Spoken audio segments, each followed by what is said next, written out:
good evening, and welcome to Riderpiece Theater. Me, Alistair Dayhawk, and tonight, me proud to present Kamen Rider Gavv, episode 11. Everyone, Shoma has once again, after how many episodes ago, finally ate some real food. Yes, this time, this is sushi. So in this first scene, Shoma is at a sushi bar and he is eating sushi for the first time. But of course, he doesn't know how to eat it. And so Shoma is pretty much staring at this woman who's also eating sushi and how she eats it. So he stares at her for a bit of how she eats sushi, and he copies her. And after eating his share of sushi, he is in food heaven, and he starts, writing down his experience of eating sushi. And this is something that I've noticed, that he has a bunch of diamond stickers and his pen is full of, it's pink and diamondy. Something that I've noticed. And then as he was writing, he overhears these two women that was across from him saying that, they need help for something and whatnot. And Shoma just stood up and went towards those two women and introduces himself and says, "Hey, if you need any help, I will give you my business card. We will help you in anything you need."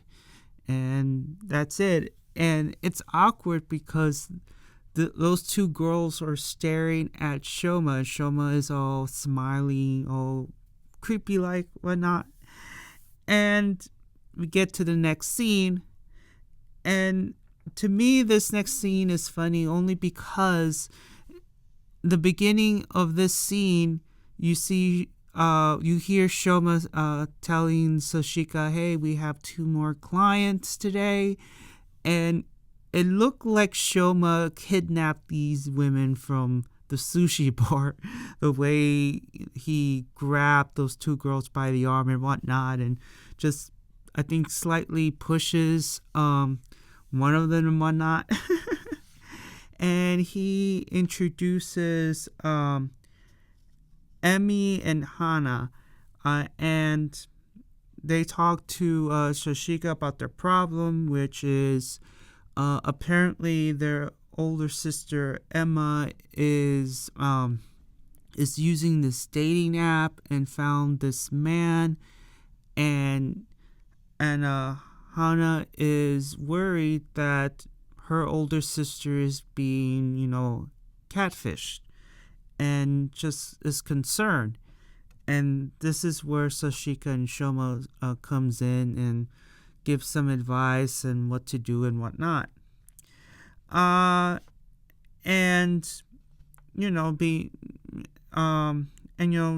being the good, younger sister, and just, being concerned and whatnot. And the older sister is like, "Don't worry, I'm not being catfished.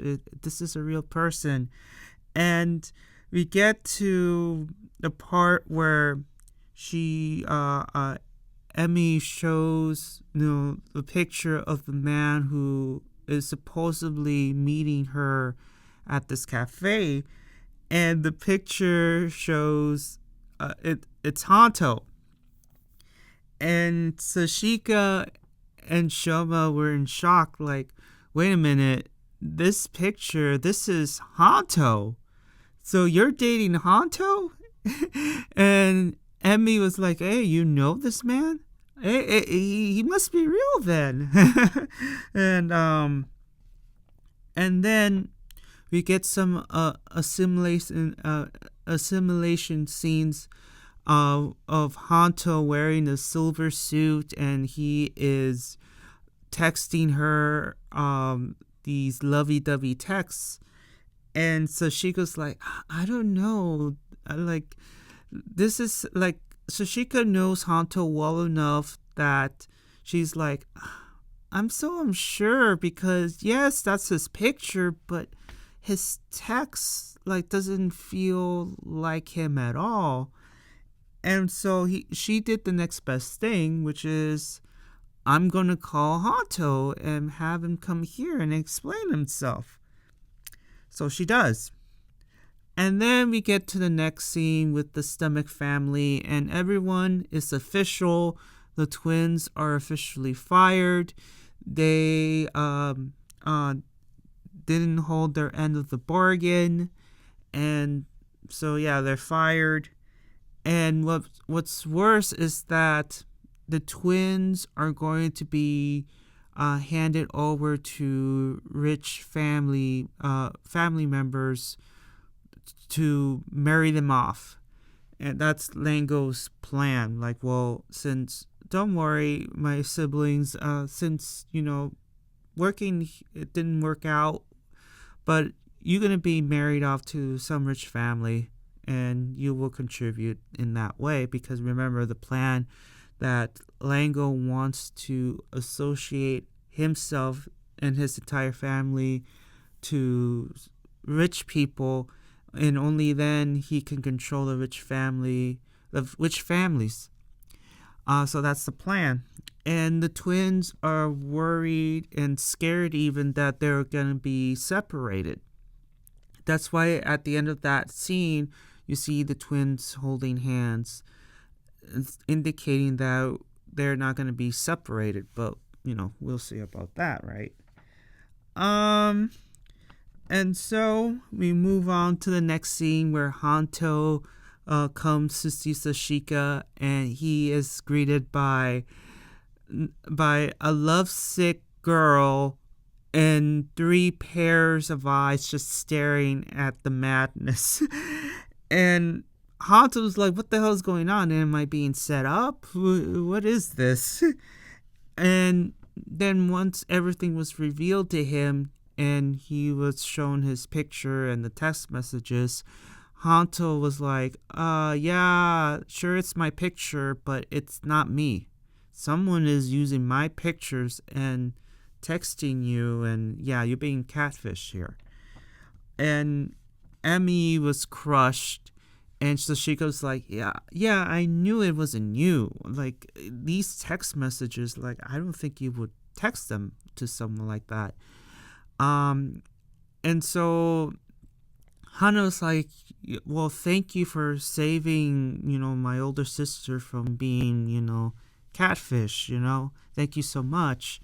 And she was about to cancel the date, and you can tell that Emmy was like disappointed. That's what Shoma was like. Yeah, she is disappointed. But however, Hanto was like, no, don't cancel the date just yet. Let's turn this into our advantage.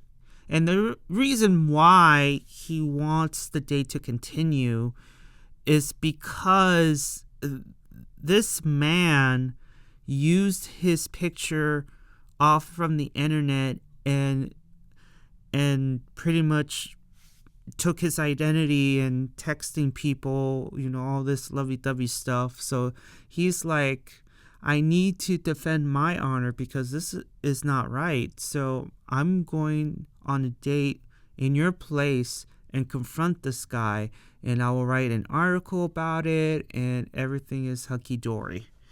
And so, the date is still on. And then we get to the next scene with Lango, and he is going to go scouting, because now that it's official that he is now in charge of ingredient sourcing. And then we get to Hanto again, and he goes to the location, which is a cafe, and he is going on the date with the person who used his picture. And then as he is going on this date, we quickly go to the next scene with Shoma, and he is very concerned about Emmy because he noticed something about her that made him worried, and he shared his concerned with Sachika, saying that, look, I'm worried for Emmy here because even though we have succeeded in, preventing Emmy, from being catfished, I can't help but feel that she is going to go and confront this man. And Sashika's like, don't worry about it. I will call Hana to make sure everything is okay. And, I will put your fears to rest. So she calls Hana, but unfortunately, Shoma's fears has been realized because Hana tells Sachika that Emmy is gone, and she fears that she's going on this date to confront this man for tricking her. And so, as Hanto is waiting for him at the location, you see Emmy going up the stairs and going at the exact location where the date is supposed to be at.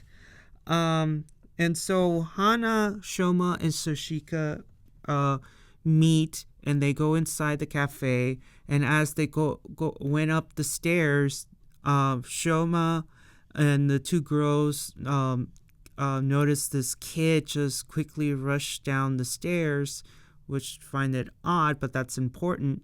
So they went upstairs and they meet Hanto, and Hanto reported that he's been waiting for an hour and nobody came, no one showed up. And Sachika tells Hanto that Emmy is gone. But Hanto said, I haven't seen Emmy and this mysterious man. No one showed up. And so Shoma believes that the kid who ran past him down the stairs not too long ago may have saw something. And so Shoma leaves to go find him, while the girls and Hanto was like, yeah, let's go on the search. We will search for Emmy and the kid. So all four of these people are on the hunt, trying to find Emmy, trying to find the kid and whatnot. So the hunt is on, and we quickly go to the next scene with Sachika. And as she was searching for Emmy, she was in the middle of a crowd, and next thing you know, Lango is there, and he didn't do anything. He just, walking through the crowd, and there were some people who noticed Lango passing through and just like in awe of him. And Sachika was the same way. She was staring at Lango as he was passing through the crowd of people. And as Lango passed Sachika, she was getting this weird vibe, a vibe that gave her goosebumps. And she's like, oh, what's up with this vibe, whatever. And then we get to Shoma, and he finds the kid. But before he could approach the kid, he notices an agent. And so he goes and saves the kid, only to get punch in the face, or not punch in the face, but he gets this weird shocking truth that this kid is actually the Ganyu in disguise. Because as this child talked to Shoma, it's like an older man. So I like the fact that that the writers used how you say the disguises for the Ganyuts. How it's not just the Ganyuts can not only disguise themselves as adults, but they also disguise themselves as young children. So I like how they did it there, and it's a nice twist because a kid, as a guy new, that's pretty sneaky.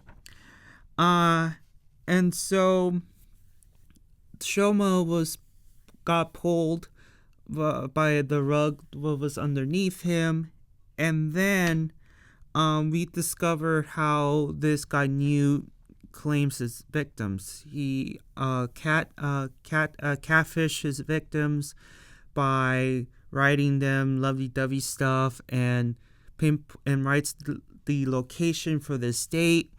And as the victims go up the stairs and move past this child, this is where the child comes in, does a sneak attack, and turns the victims into presses. That's how he does it. And what makes matters even worse, Lango shows up, and Shoma's in shock to see him here on Earth. And Lango tells his half-brother that, he is overseeing the supply, the human supplies, and it's because of you that the twins no longer have a job, and they're gonna be married off to some rich family somewhere. And Shoma's like, so it's not just me you treat like crap, you treat your other family members like crap. Like, what's going on here? And Lango's like, doesn't care. Like, as long as the family flourishes and whatnot and moves forward, I will treat them how I want them to be treated. So Lango was ultimately casting blame on his half brother for the twins, firing and whatnot. And also Lango wants to see this power that Shoma has. And so Shoma obliges, and we get to see Shoma versus 2 agents plus the Ganyut. And all the while they're playing hot potato because the Ganyut has, or either the Ganyut or one of the agents have Emmy's press form. So they're playing hot potato with it. And I have to say, the fight in the alley was pretty good. So as, they were playing hot potato, Lango tells the Ganyut that if you are able to keep away, that press from Shoma, and I'll give you a bonus of dark treats. And so, the Ganyut is like, okay, as long as you honor your end of the bargain, I will do it. And so, they were playing hot potato with Shoma, and eventually the Ganyut escapes with Emmy's press form. However, he meets with Hanto. Hanto transforms and decides to shoot him, just to give him a barrage of bullets to the Ganyut. So Shoma catches up to Hanto after he quickly disposes Lango's agents, which, by the way, Lango was, I don't know, to me, Lango was like not impressed. He just stood there and not shocked. He just be all motionless and just, he just whatever. Like he got to see the power that Shoma has, and he was unimpressed. To me, he looked unimpressed. And so Shoma catches up with Hanto, and then Hanto gives Emmy's press to Shoma after Hanto quickly takes it away from the Ganyut, and Shoma quickly goes to a place where he cuts the ropes and Emmy's is safe. And then you get the whole, screaming monster, that sort of thing. And this scene is kind of funny because as Emmy is rescued, Shoma is telling her, can you please run towards that way? my direction, please? And Emmy didn't respond because she is busy screaming, yelling monster, and she did not move. So Shoma's like, Amo, and he approaches her and causing Emmy to run away to the direction that he instructed. So Emmy is safe. However, in this last scene, Shoma shows up again and sees this guy knew was about to unleash a fireball at Hanto. And so Shoma takes his sword and tries to stop the guy knew, but it was too late. It couldn't connect quickly. And so the guy knew successfully unleashed his fireball at Hanto. And then we get this shocking reveal that Kamen Rider Valen is Hanto, because you see him demorph after the attack. He's all bloodied and he collapses. And Shoma is in shock to see that Valen is Hanto. And yeah, you see Hanto in a bloody mess. And that's it, everyone. That is it for episode 11. And I have to say, so far so good. I am a bit sad that we will no longer have these awkward encounters anymore. I want them to keep it up a little bit longer, but all good things must come to an end. And now things are now getting interesting now that Shoma knows that, Hanto is Kamen Rider Valen, and how is he going to react? Now, Shoma has an interesting decision to make. Either he keeps up the facade and not reveal himself, or Shoma could reveal himself to Hanto that he is Kamen Rider Gavv. Not only that, but he is also a half-god Newt. So how will Hanto respond to the truth? Is he willing to accept Shoma as his partner and just accept the fact that he is a Ganyut, and he hates Ganyuts at the moment? And is he going to feel comfortable working with this kid? And unfortunately for Hanto, he has no choice because he's not a half Ganyut. Sure, he has Ganyut DNA inside of him thanks to Dr. Nick, but he cannot produce Gachizos in order to, transform and have new forms. Like, he needs Shoma's Gachizos. So he is stuck between a rock and a hard place here. But eventually he has to learn that, he has to work with Shoma in order to defeat the Stomach family and whatnot. But other than that, I have to say it was pretty funny, especially during the Hanto in his silver suit and just being all lovey-dovey, and had to break Emmy's heart. He had to break Emmy's heart because that's not him. You're being catfished and whatnot. And it's sad. It's very sad. But Emmy is safe. However, Hanto is left in the bloody mess. And yeah, things are getting interesting now. But in any case, what your thoughts and opinions about episode 11? Did you like it? Did you dislike it? And what would you do to fix it if you didn't like it? Give a like if you like it, and please subscribe. And I'll see you all on the other side of Oblivion. Johnny!